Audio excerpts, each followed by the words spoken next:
Bonjour, je reviens pour faire une vidéo. Depuis quelques jours, je suis traversée par une énergie très forte, énergie, je dirais, masculine, pour réveiller un petit peu les gens. Et je vais l'utiliser dans cette vidéo pour voilà, impacter le plus grand nombre, pour réveiller le plus grand nombre, pour que les gens se bougent et prennent conscience que on peut pas attendre les choses qu'elles arrivent. Il faut vraiment que chacun euh, prennent réellement conscience que euh, chacun d'entre nous a un rôle à jouer en fait.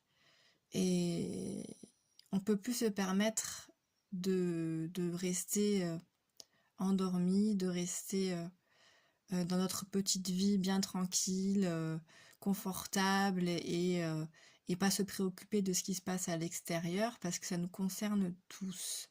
Sans rentrer dans la peur, sans rentrer dans la panique, mais prendre conscience que nous sommes tous liés les uns avec les autres et qu'il est nécessaire, par des petits actes du quotidien, ça peut être des prières pour le bien commun, ça peut être un sourire, ça peut être donner des informations qui peuvent apporter une construction pour le bien commun.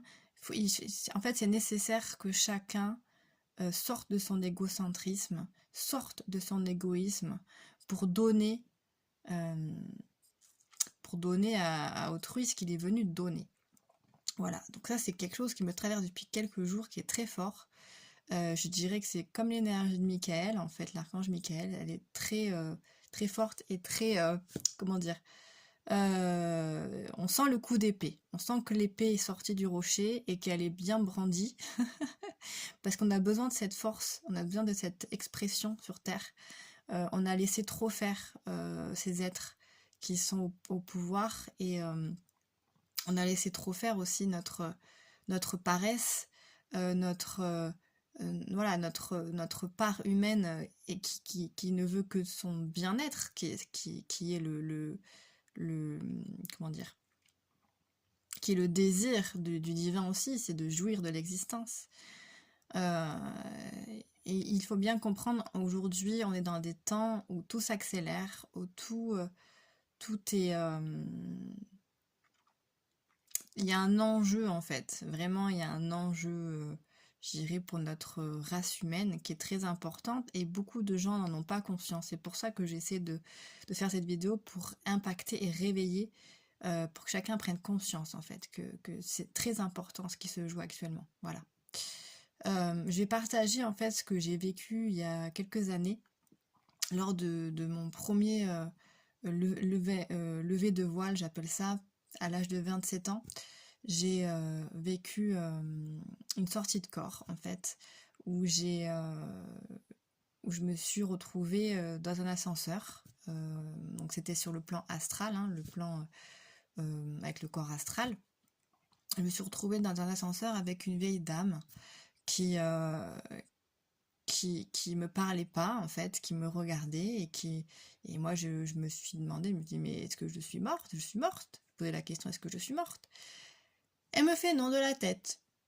Donc je me suis dit bon, je suis pas morte, mais alors qu'est-ce que je fais là? Qu'est-ce que je fais dans l'ascenseur? Où on va? Pas de réponse. On arrive à un moment donné à un endroit, on sort de l'ascenseur et je vois comme des rayons de supermarché avec des gens qui avec des articles dans les rayons. Mais tout ça n'était pas solide comme dans le monde de la matière dans lequel on est. C'était vraiment entre le solide et l'éther, c'était entre les deux.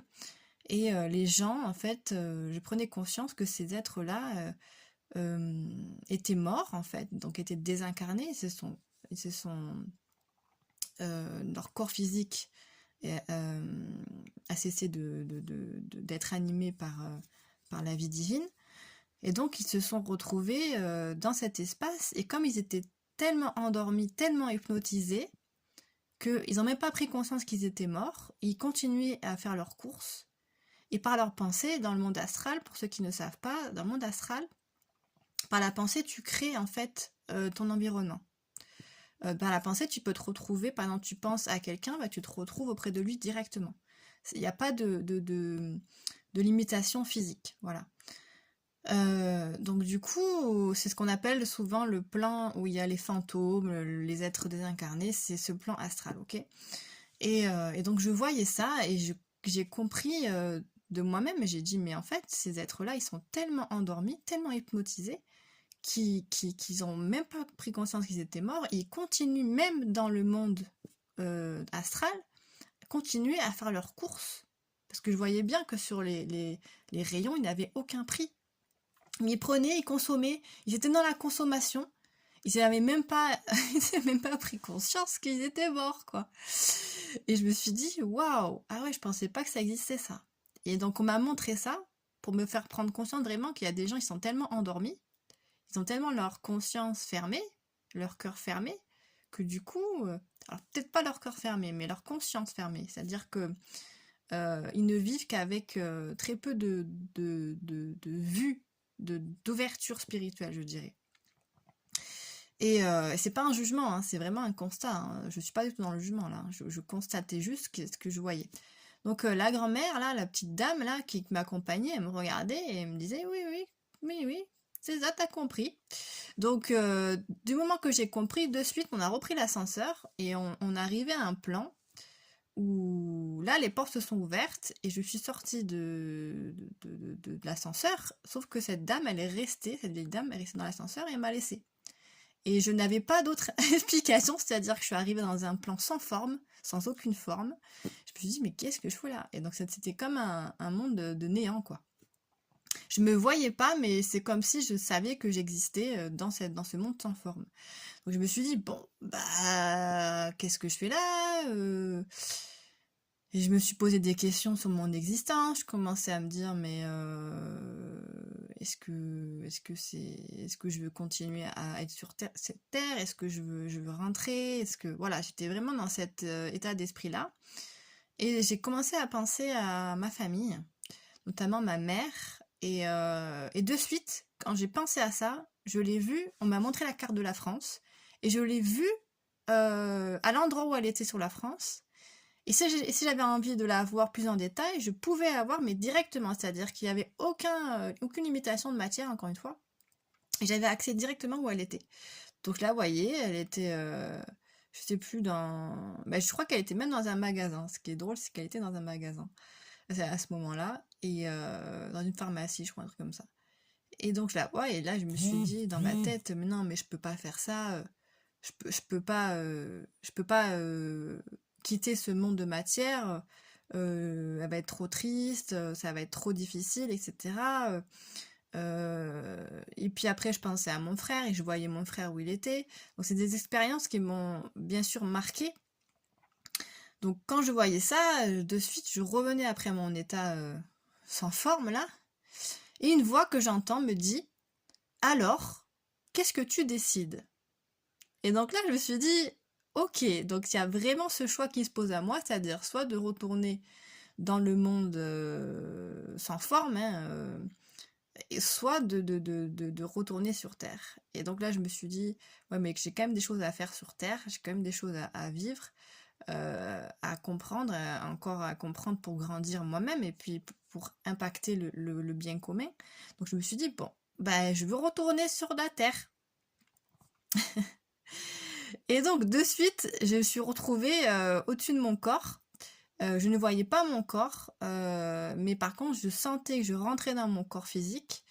Et dans mon corps physique, c'était c'était horrible parce que on sent la densité, en fait. On sent la lourdeur du corps physique. C'est comme si on rentrait dans un étau. Vraiment, c'est vraiment ce que j'ai ressenti. Et je me suis dit, waouh, qu'est-ce qui s'est passé? Et donc, toute la matinée, j'étais perturbée et je me suis dit, mais qu'est-ce qui s'est passé? Heureusement que je travaillais pas ce jour-là parce que ça m'a vraiment perturbée. Je me suis dit, ok, il s'est passé quelque chose, on m'a montré ça.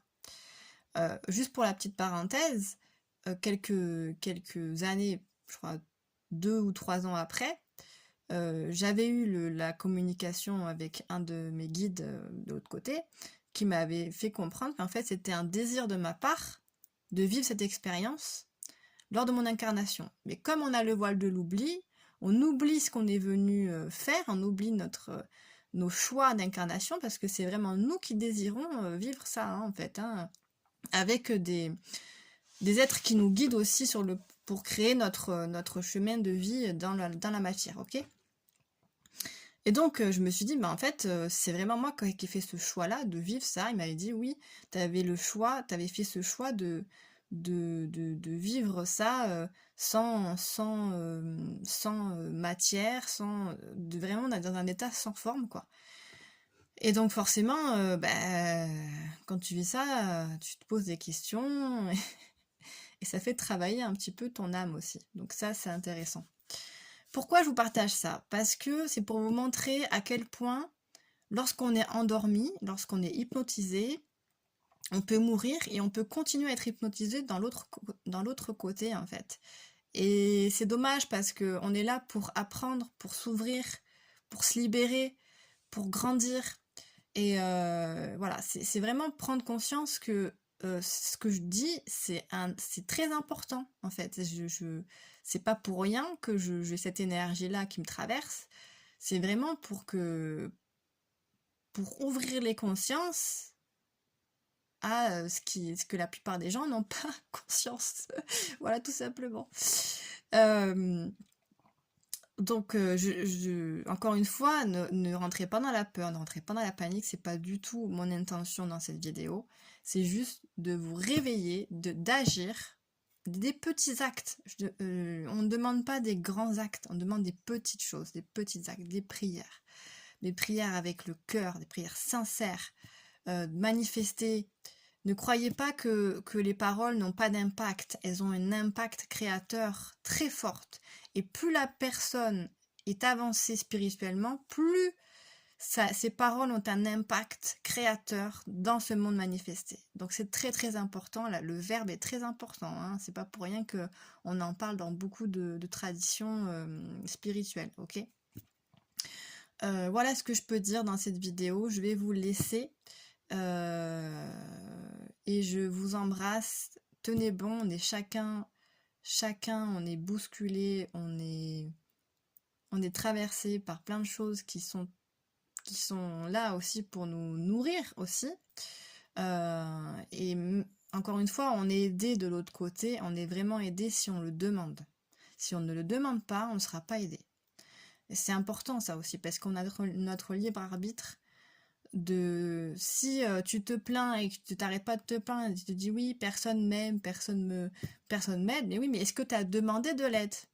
Est-ce que tu as demandé de l'aide? Est-ce que tu as demandé à ton ange gardien, à ton guide, au divin directement, à un saint, peu importe tes croyances, ta culture, est-ce que tu as demandé de l'aide? Parce que crois-moi, si tu demandes, tu reçois. Donc fais attention à ce que tu demandes aussi, parce que tu reçois. Et des fois, on n'est pas prêt à recevoir ce qu'on a demandé. Donc être très vigilant à ça aussi. Demandez ce que vous êtes capable de recevoir. Voilà, tout simplement. Après, vous pouvez demander aussi, je demande ceci, cela. Par exemple, je demande à être aidé dans ma situation financière.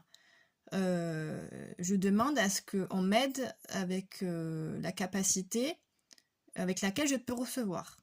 La précision a un impact aussi, hein. Ne croyez pas que cela n'a pas d'impact. Nos prières ont un impact énorme, parce que nous créons des formes de conscience. Même les pensées ont un impact énorme.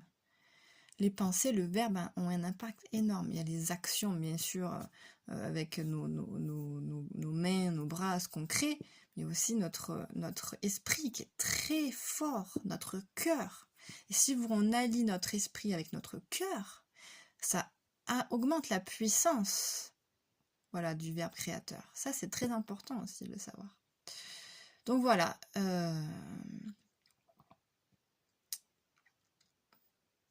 Voilà ce que je peux dire. Bon, je vous embrasse, je vous souhaite de belles fêtes de fin d'année si je ne refais pas de vidéo d'ici là. Et à l'année prochaine du coup.